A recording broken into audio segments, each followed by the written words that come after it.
Buenas tardes, señores, ¿cómo están? Hola, ingeniero, todo bien. Qué bueno, qué bueno. Esperemos que ingresen sus compañeros. Ya yo estoy agrandando mi hojita de cálculo para que sigamos trabajando sobre lo mismo.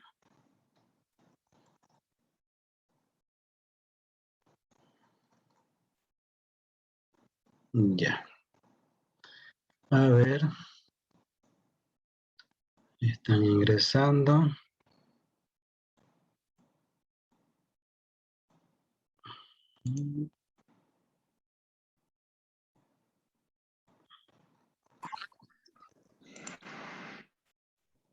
Ahí está. Bien, vayan habilitando sus cámaras, por favor, para que comencemos, ¿ya? Algunas consideraciones importantes. Todavía no les he pasado las observaciones de las defensas de anoche, que no son muchas, pero me gustaría que las tomen en cuenta cuando se las pase. Se las voy a pasar en un audio, ¿ya? Anoche ya no pude pasarles y esta mañana, toda la mañana estuvimos en defensa. Comentarles que hoy en la mañana hubieron las defensas internas de sus compañeros de la versión del semestre 1 2021, es decir, el semestre anterior. Entonces, se armaron 4 grupos y cada grupo de 6 integrantes. ¿Iba a comentar algo?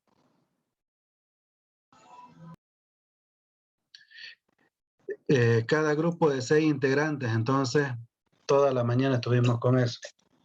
Recomendaciones importantes sobre la base de lo que defendieron esta mañana sus compañeros. Independientemente del caso que les vaya a tocar, habiliten sus cámaras, por favor. Veo algunos que todavía están con las cámaras deshabilitadas. Independientemente del caso que les vaya a tocar, señores, el común denominador de lo de hoy, a excepción de uno de sus compañeros que defendió satisfactoriamente, imagínense, el ingeniero Vaquera y yo estábamos en un grupo. 6 defensas atendimos esta mañana. Hubieron otros 3 grupos más que hacían una totalidad de 24. De los 6, solamente uno defendió satisfactoriamente. ¿Cuáles son los errores más comunes? Y eso les pido que analicen ustedes durante todo este examen de grado. No solo en este módulo, sino en los demás. Porque nos tocó de las 3 áreas en realidad a nosotros. Analicen el caso que van a plantear, porque se les sortea el área. El tema lo proponen ustedes. Pero tienen que analizar muy, pero muy bien el caso que vayan a plantear. Especialmente la parte conceptual. Muchos se dedican a hacer el cálculo, hacen un montón de cálculos y no saben para qué lo están haciendo. Ese es un error bastante fuerte. Todo comienza ¿de dónde? del planteamiento del problema.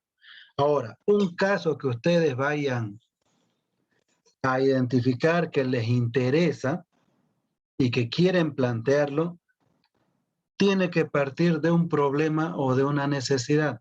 Calcularlo por calcular no sirve de nada y además que no es válido para la defensa. Primer punto.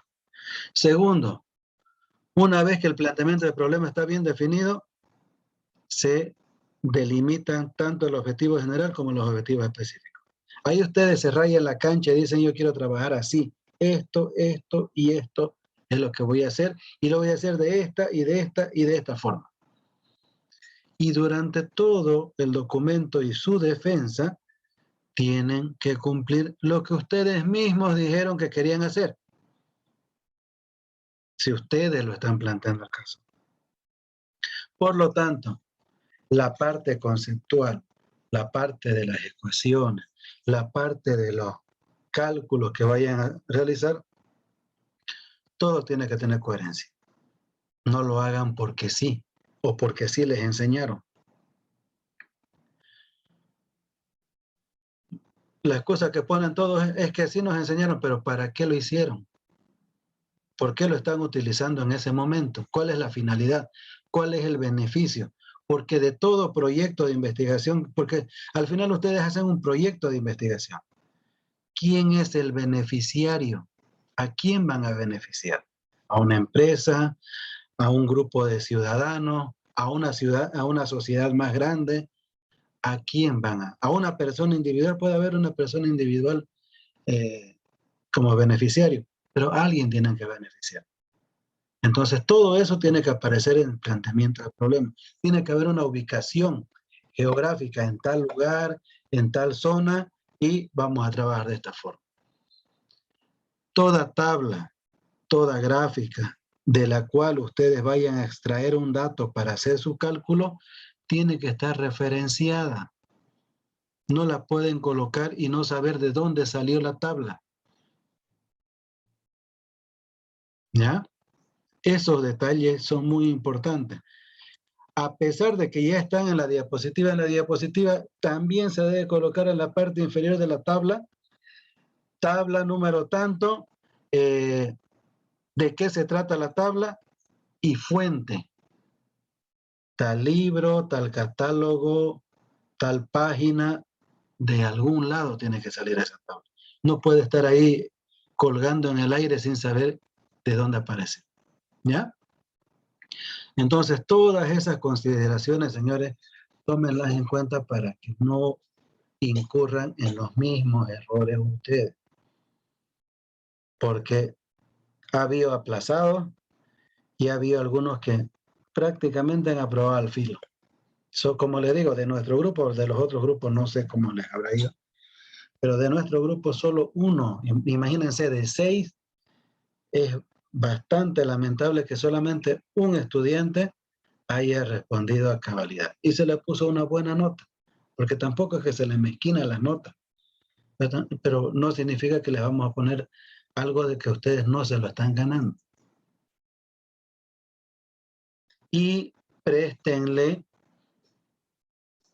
la seriedad suficiente. Es una defensa de grado. Por más que sea interna, es una defensa de grado. No pueden aparecer en la pantalla porque fue en Zoom, no fue presencial.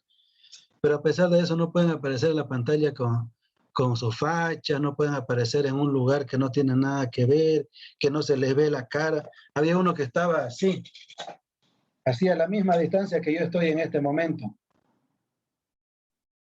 Automáticamente ya no se distingue bien. Y lo poco que ¿Me escuchan? ¿Logran escucharme? Sí, se escucha. Ya.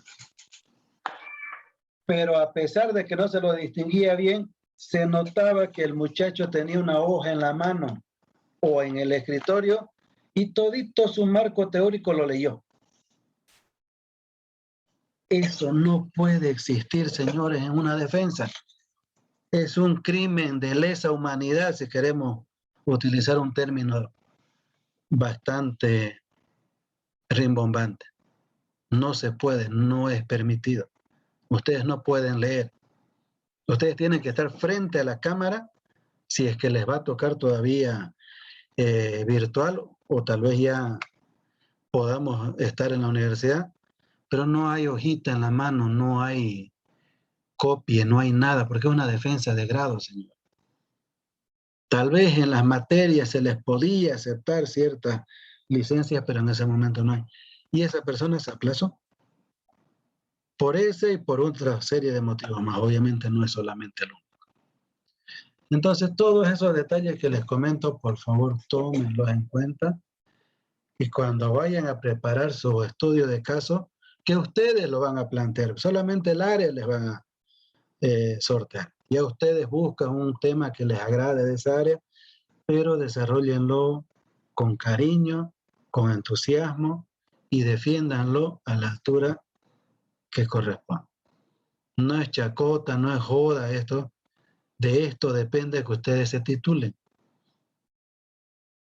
Y también que no se titulen. Entonces, por favor, les pido, tómenlo con la seriedad que amerita, ¿ya?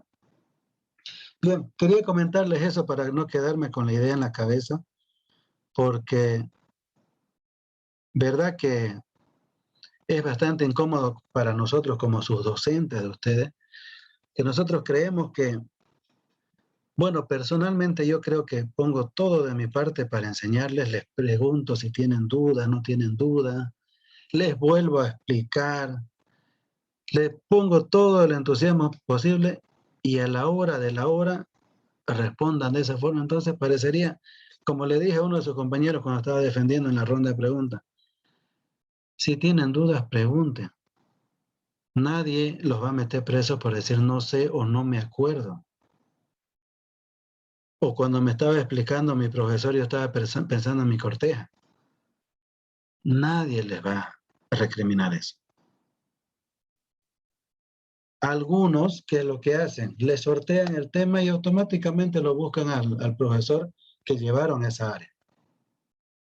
A mí me estuvieron preguntando. Yo no me enojo, yo les respondo. Acomode aquí, mejore acá y todos esos detalles. Obviamente hacérselo ya tampoco podemos porque no falta el estudiante que pregunta esto y lo otro y que ya son cosas obvias que ya deberían saber a esas alturas del partido. Pero en todo lo posible se les colabora. Me imagino que todos los demás docentes hacen lo mismo. Pero hay algunos que agarran su sorteo, se van a su casa y aparecen el día de la defensa. No le preguntaron a nadie. Entonces, con seguridad que van a cometer ciertos errores. Ningún profesor de la carrera, estoy seguro, que se va a molestar que ustedes le consulten cuando les sorteen el área. Obviamente preguntar ¿y qué tema hago? Ya eso corresponde a cada uno de ustedes. Pero cómo lo va a hacer los cálculos, qué puede tomar en cuenta, pasarlo, porque a mí me lo pasaban, por ejemplo, toda la semana hemos estado con eso. Me lo pasaban, revísemelo por favor, y yo le decía que aquí su objetivo está así, que aquí es su justificación mejor acá y todo. En su cálculo este número no cuadra. Tienen la predisposición de sus profesores para que les explique. Pero si no preguntan, nadie sabe qué les tocó, pues, ¿no? Y hay algunos que a pesar de todas las recomendaciones, van y se aplazan también. Por lo tanto, la idea es que promoción tras promoción vaya mejorando una después de la otra. Pero no vayamos en sentido contrario, no vayamos retrocediendo, ¿ya? Eso les encargo muy bien, señor. Porque ha sido lamentable lo que ha pasado hoy día. Solamente uno, una nota satisfactoria, los demás al límite y por último los demás aplazados. Fuera uno o dos que tuvieron inconvenientes, los demás están bien, a uno puede decir que es algo normal, pero que todos estén mal y solo uno esté bien, ya no es algo, ya da para preocuparse. ¿Ok? Bien, señores, como les dije hace un momento, terminada la clase les voy a pasar las recomendaciones, las defensas de ayer, porque no quería cortarlo, quería que expongan tranquilos. Comente, comente.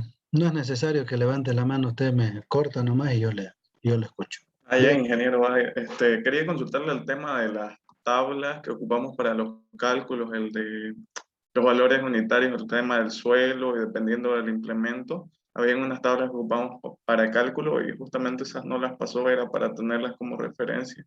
Ya, Es yo le que, voy a pasar, si me olvido, hágame recuerdo mañana o el lunes, yo les voy a pasar el libro en PDF, lo tengo. Uno de sus compañeros hace unas tres versiones me lo consiguió en PDF, y lo tengo completito y ahí está en uno de los capítulos todo el procedimiento del cálculo de la barra de tiro y demás. ¿Ya? ok, Entonces ingeniero, yo se los muchas paso gracias. y usted lo lee, porque cuando utilicen tablas, gráficas, cuadros, ecuaciones, tiene que estar referenciado de dónde salió. ¿Ya? No es invención, nadie está descubriendo la pólvora. Todo ya existe, pero tiene que estar referenciado, ¿ya? Uno de sus compañeros ahora habló de una distribución de peso de un camión y decía, recomiendan que sea 60-40, pero yo en mi cálculo voy a utilizar 45-55, creo que era. Cuando están defendiendo no se los puede cortar. Pero cuando tocó la ronda de preguntas, yo le pregunté, primero, el 60-40, ¿de dónde lo sacó? De una página de internet, dijo, pero no dijo de dónde. No entren al internet y el primer valor que pillen ya nomás lo meten. Hay sitios que son válidos para consultar. Está Cielo, por ejemplo. Está el Google Académico. Hay ciertas páginas que sirven. Wikipedia no es una información válida. No pueden colocar ustedes fuente Wikipedia. Entonces, primero me dijo que de una página, pero no se acordaba de cuál.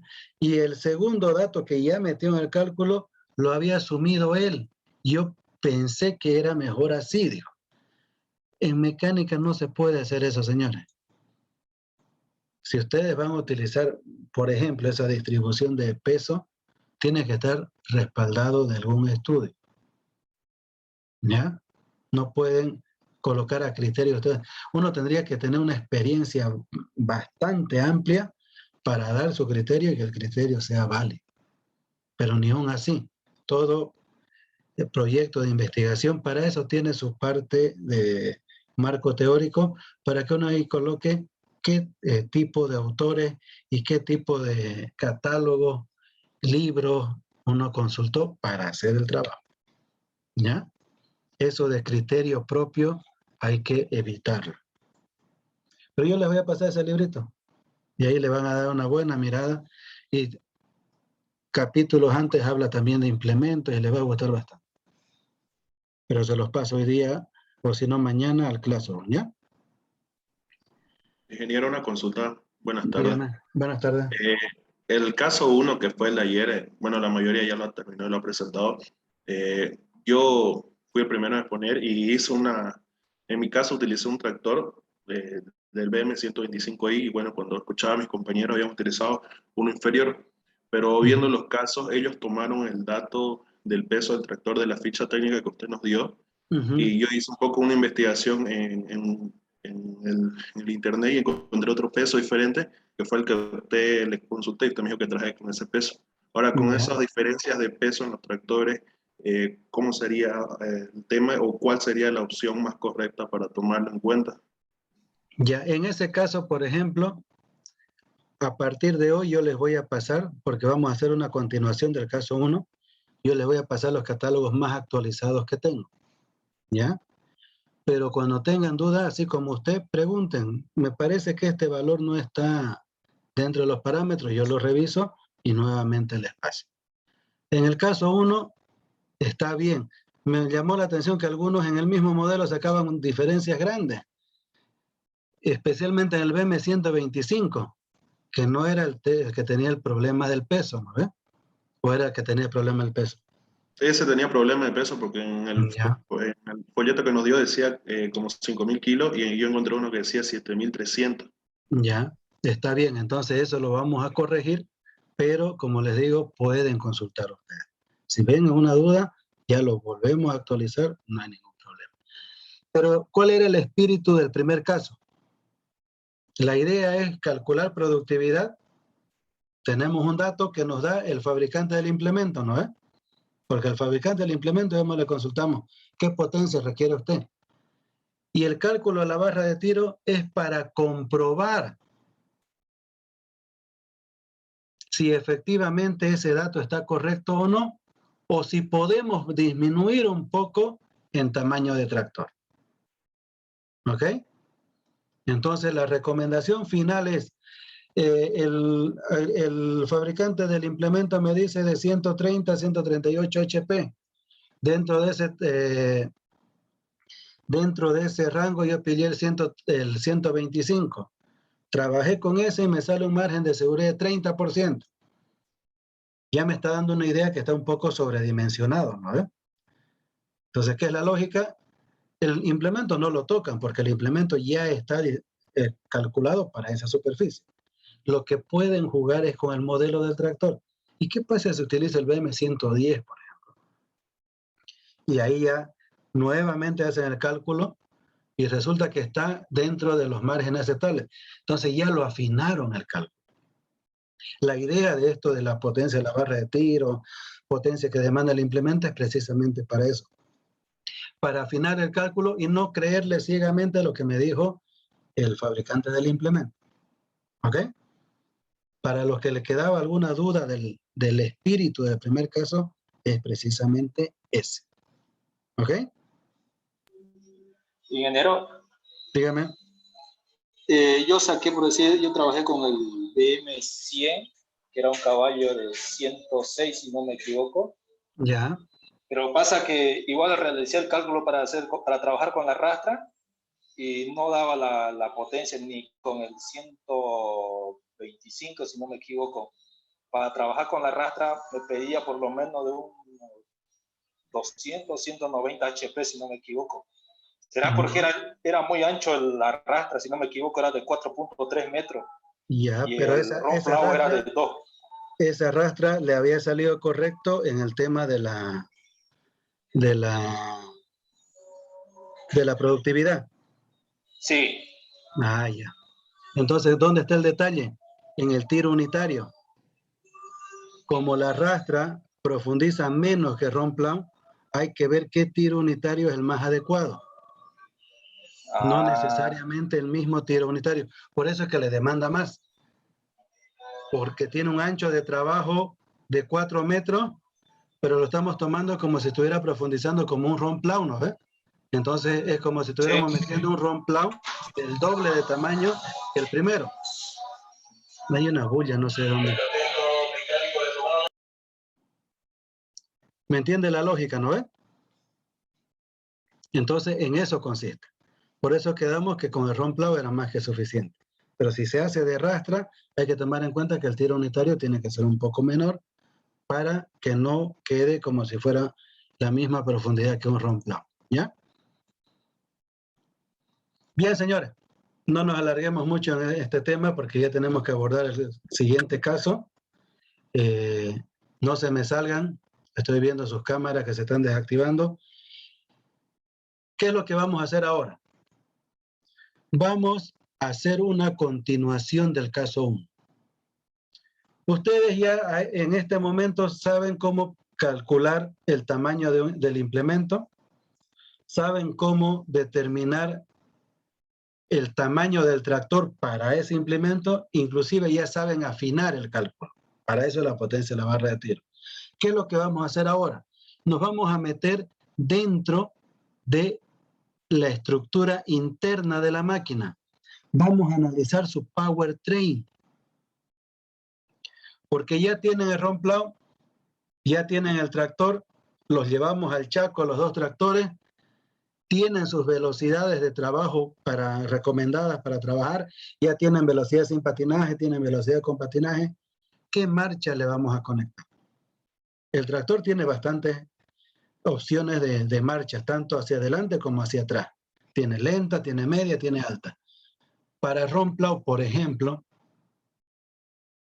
de la palanca de marchas y de grupos, ¿cuál es la que vamos a conectar? ¿Bien? Y para eso tenemos que analizar el powertrain del tractor. ¿Qué se entiende por powertrain? ¿Se acuerdan cuando veíamos maquinaria agrícola 1? Aquí le voy a poner caso 2.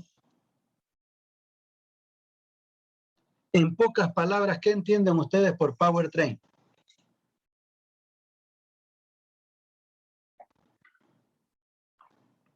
De una máquina o de un auto, por ejemplo.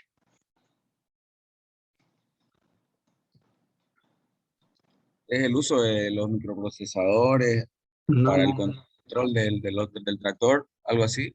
no.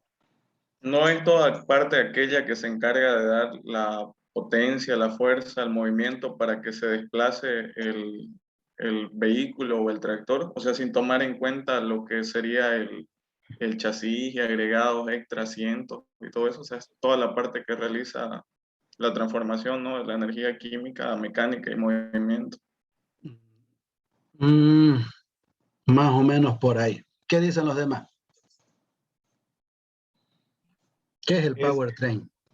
Es el motor, la transmisión y donde llega todo el... Comandos finales. Bien. Está bien lo que dice su compañero, el motor, la transmisión, hasta llegar a la rueda. Pero ¿eso qué se llama? Cuando ustedes les preguntan cuál es el powertrain de la máquina que están analizando, ustedes dicen, el powertrain es el conjunto de sistemas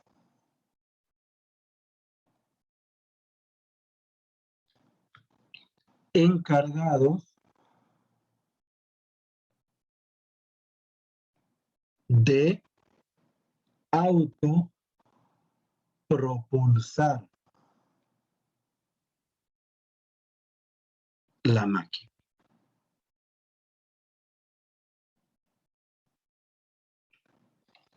¿Se entiende?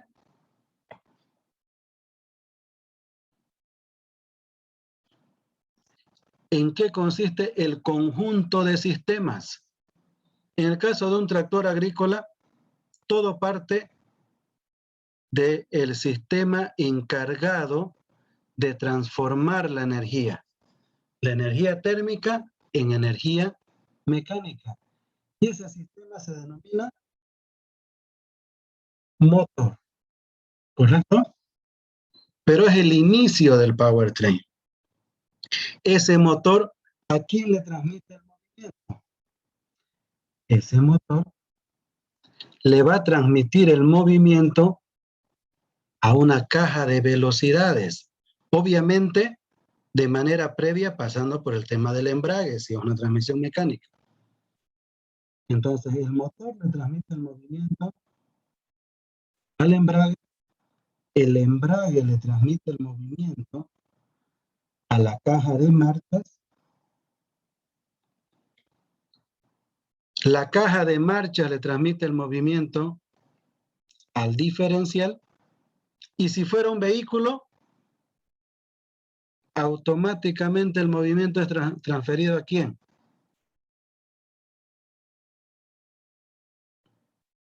A las ruedas motrices, ¿correcto? Pero ¿qué pasa con el tractor? En el caso del tractor hay un sistema intermedio entre el diferencial y las ruedas motrices. Aquí está cortado para que albergue ¿qué cosa? Los mandos finales o los reductores finales, si queremos utilizar el término técnico puro.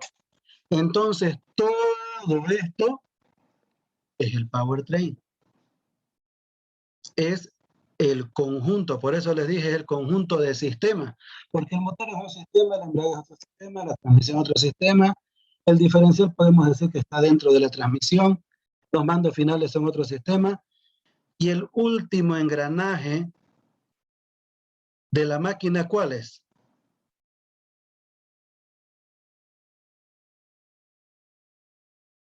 ¿Cuál es el último engranaje de la máquina?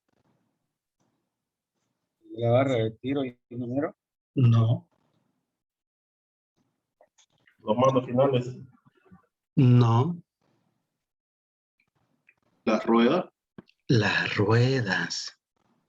El último engranaje de una máquina es sus ruedas motrices. Que estén forradas con caucho es otro el detalle. Pero es el final de la transmisión, que va a transferir el momento torsor a modo de tracción al terreno, ¿correcto? Y como el terreno se va a resistir a ese esfuerzo de tracción, de ahí viene el coeficiente de tracción que calculábamos el otro día, es que la máquina se va a poder movilizar. ¿Correcto? Entonces, ese es el powertrain de una máquina. Toda la parte que se encarga de autopropulsar. Ya los accesorios, cabinas, aires acondicionados, sistema eléctrico, ya son accesorios de esto. Esto es lo que nos interesa a nosotros como mecánicos. Entonces, ¿qué es lo que tenemos que hacer? Tener la capacidad de hacer el cálculo de todo este sistema. ¿Bien? Y para eso, ¿qué es lo que vamos a hacer? ¿Por qué les digo que el caso va a ser una continuación del caso anterior? Ustedes ya identificaron un tractor. Hicieron su cálculo y dicen, ya me voy a quedar con el BM125, otros dijeron con el BM110, es de acuerdo al criterio de cada uno. Obviamente bien sustentado. Tal vez hay alguno que diga, no, yo con el BM100 trabajo tranquilo. Todos pertenecen a una misma serie, a una misma línea. La serie BM. Como les había comentado cuando estábamos en Agrícola 1, los fabricantes, o las montadoras en este caso, no fabrican un modelo completamente diferente al otro. No funciona de esa forma, sino su línea de producción sería tan compleja que sería difícil de atender. Ellos fabrican por familias, por series, de ahí viene el término. La serie BM tiene 3 modelos, en el caso de Valtra. En las otras marcas vienen de diferentes formas, pero también por familia. Por ejemplo, el BM100, el BM110 y el BM125. Y porque lleva intercooler. Y la característica de las máquinas que pertenecen a una misma familia es que su powertrain es el mismo. Y ustedes dirán entonces, ¿cuál es la diferencia entre un tractor y otro? En los vehículos pasa lo mismo. Ustedes ingresan a los vehículos de Suzuki, analizan su powertrain, comparen entre los modelos y con seguridad que va a haber 2 o 3 que son idénticos. Misma cantidad de marcha, misma cantidad, el motor es prácticamente el mismo. Entonces, ¿en qué se diferencian estos tractores? Si decimos que este sistema, que es el importante, lo comparten. Por ejemplo, el BM100 tiene 106 HP. El BM110 tiene 116 HP. El BM125i tiene 132 HP.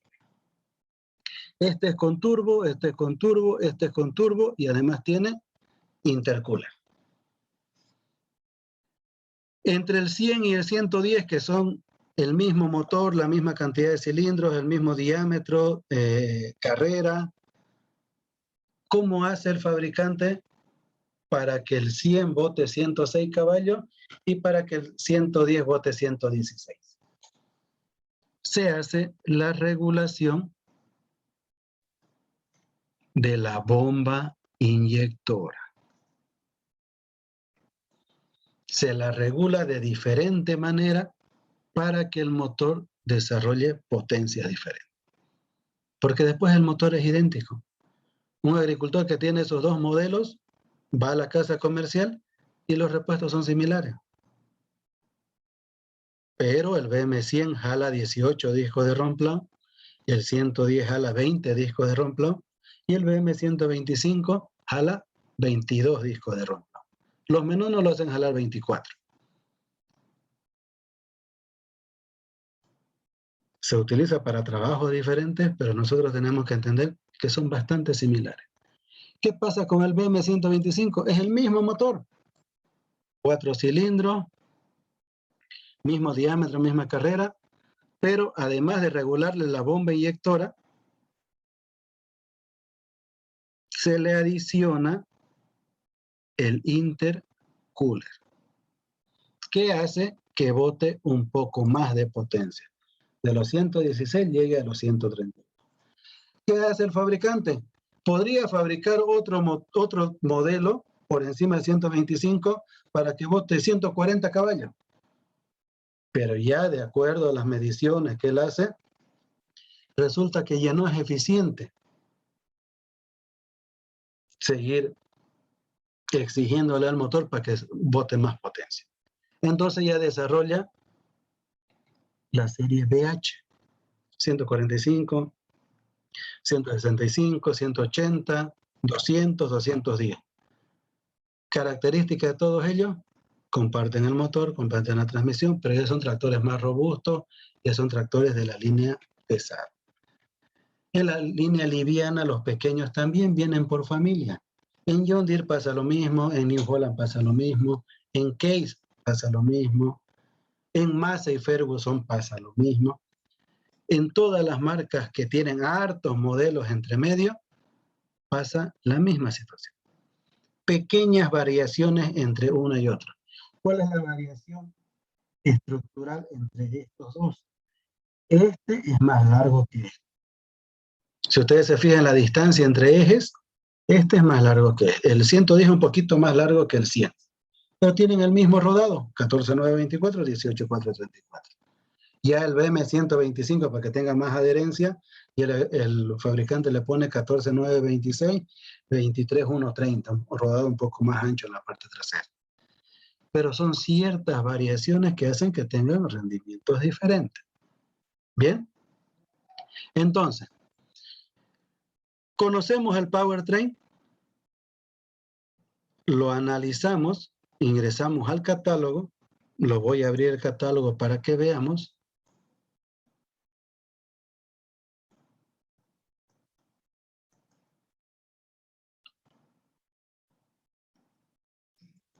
Aquí, por ejemplo. Aquí lo tenemos al BM110. ¿Cuál va a ser la idea del caso? Ya les voy adelantando. Ustedes ya le dijeron, puede ser 125, puede ser 110, no importa. Ustedes tienen sus potencias y lo que van a definir es qué marcha van a necesitar, qué marcha van a calcular. Nosotros vamos a calcular aquí una marcha que no necesariamente está cercana a la que ustedes van a necesitar, pero el concepto es el mismo. Aquí lo tenemos al tractor, BM110, y esta es la tabla que vamos a analizar. La tabla de velocidades, expresada en kilómetros por hora. ¿Qué es lo importante que debemos analizar en esta tabla? Cuando llevamos Agrícola 1, ¿se acuerdan cuáles son los dos datos importantes que se necesitan para ingresar al cálculo de una transmisión? Los RPM. RPM de entrada. ¿Los RPM de quién? De entrada. ¿Pero quién lo desarrolla ese RPM? El motor. Ya, las RPM del motor. Y falta un datito más ahí. Mientras lo piensan, por favor salgamos y volvamos a ingresar, ¿ya?